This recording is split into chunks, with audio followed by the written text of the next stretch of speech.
नमस्कार, team education Gopiganj के YouTube channel में आप सभी का बहुत बहुत स्वागत है। दोस्तों, मैं संदीप पटेल आज आप लोगों के बीच साइकोलॉजी का वीडियो नंबर 26 लेकर उपस्थित हुआ हूं, जिसमें आशुबेल का संज्ञानात्मक अधिगम सिद्धांत का अध्ययन किया जाएगा।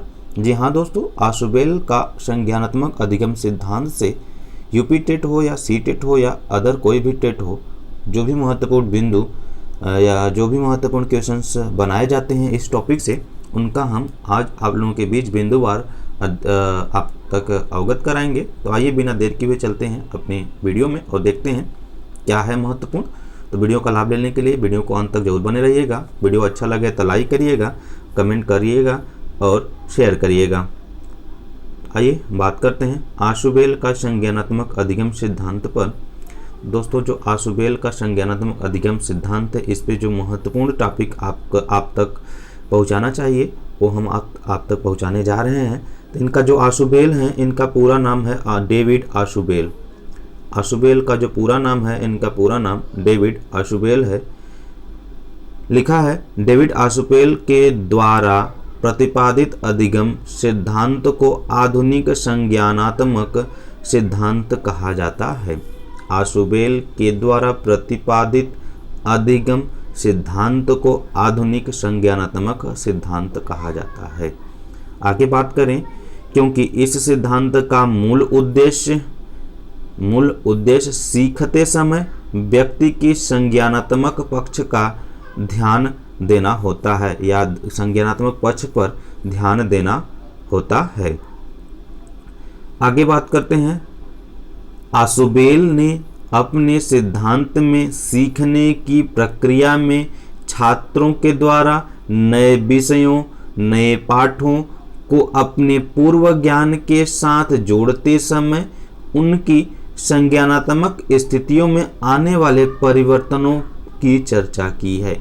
इन्होंने कहा कि जब कोई बच्चा कोई कुछ सीखता है तो उसका जो विषय है, नया पाठ है, वह अपने नए पाठ को, नए विषय को अपने पूर्व पाठ अथवा पूर्व विषय ज्ञान के साथ जोड़ते समय जो उनकी संज्ञानात्मक स्थिति में परिवर्तन आता है, उसी पर इन्होंने चर्चा कहा है। तो आइए बात करते हैं।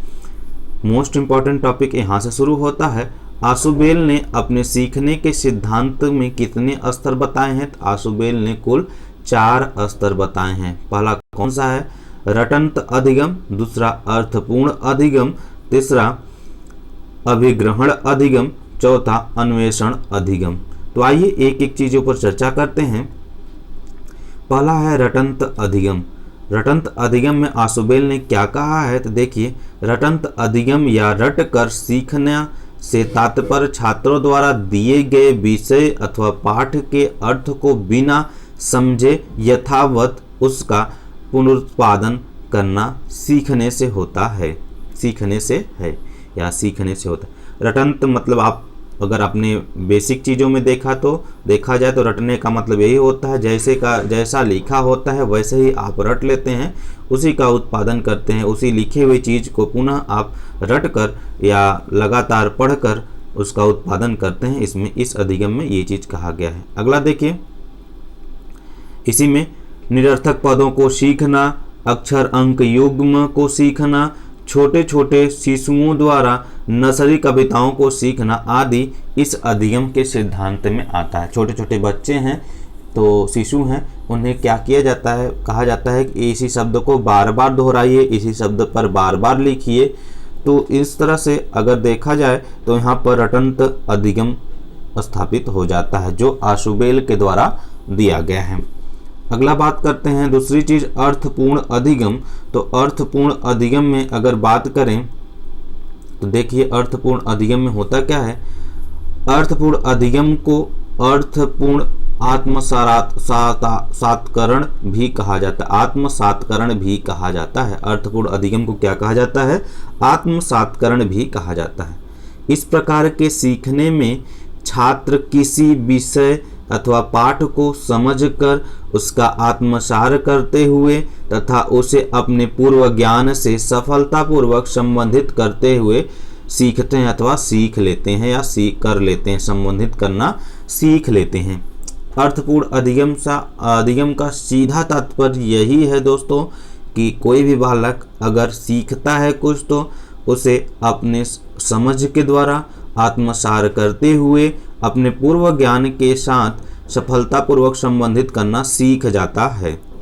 अगला है अभिग्रहण अधिगम सिद्धांत।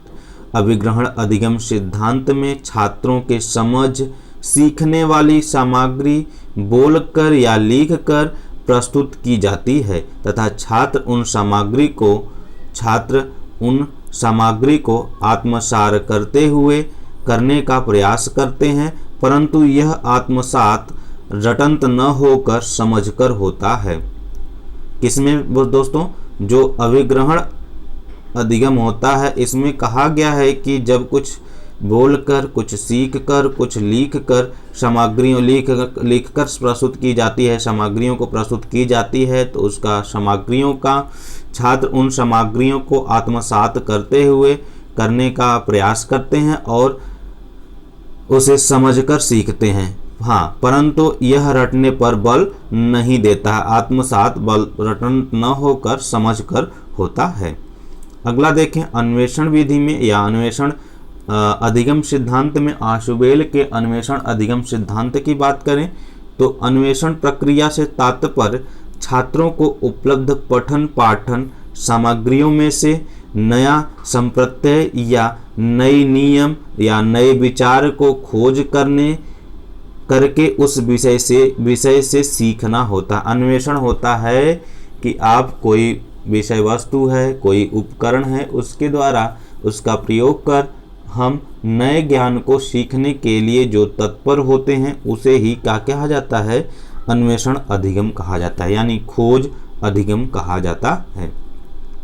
तो आज के सेशन को यहीं समाप्त करते हैं, क्योंकि आशुबेल का जो संज्ञानात्मक अधिगम सिद्धांत है इनसे महत्वपूर्ण जो टॉपिक बनते हैं क्वेश्चन वह आपको बता दिया गया। अगर वीडियो आपको अच्छा लगा हो तो लाइक करिएगा, कमेंट करिएगा और दोस्तों में शेयर करिएगा। यदि नए हैं तो चैनल को सब्सक्राइब कर बेल आइकन को जरूर दबाइएगा। मिलते हैं अगले वीडियो में अगले अधिगम के साथ। जय हिंद।